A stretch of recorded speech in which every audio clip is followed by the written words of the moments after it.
Pine গাছের মতো কত উঁচু লম্বা লম্বা গাছ।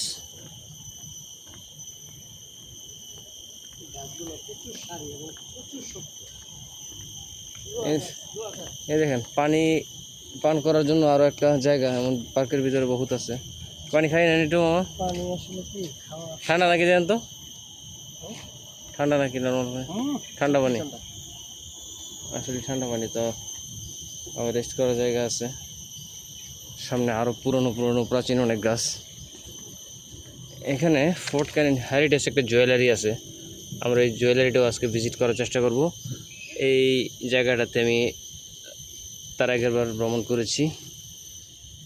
আর এই তো এখানে আরেকটা ম্যাপ দেওয়া আছে, দেখেন এই মুহূর্তে আমি আছি এখানে, কোথায় কি আছে। কার পার্কিং আছে, রেস্টুরেন্ট আছে, কার পার্ক তারপর হচ্ছে ফোর্ট ক্যানিং সেন্টার যে বিল্ডিংটা, ফোর্ট ক্যানিং হোটেল, সব কিছুর একটা ম্যাপ বিস্তারিত এখানে দেওয়া আছে।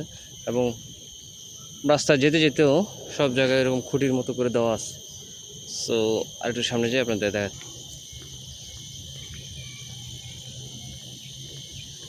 ফোর্ট ক্যানিং স্টেশন কোথায় সেটা? টি টানেল, ও ফোর্ট ক্যানিং টি টানেল সামনে। এই হচ্ছে পুরো এরিয়া।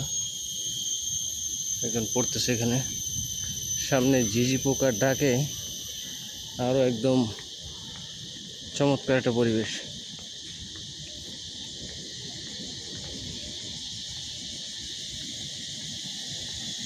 ফিল করেন পরিবেশটা একদম মস্ত।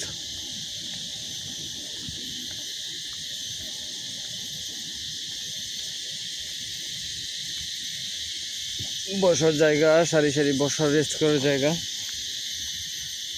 আর এই হচ্ছে সেই ফোর্ট।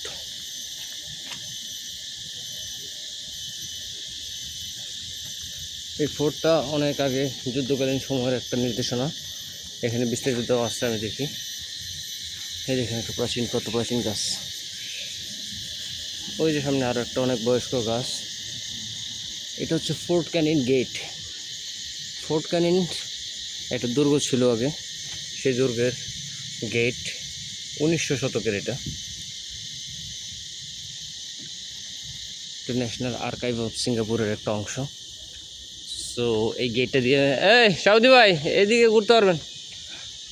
সো এই গেটটা দিয়ে আমি এখন পার হয়ে যাচ্ছি গেটের ওই পাশে।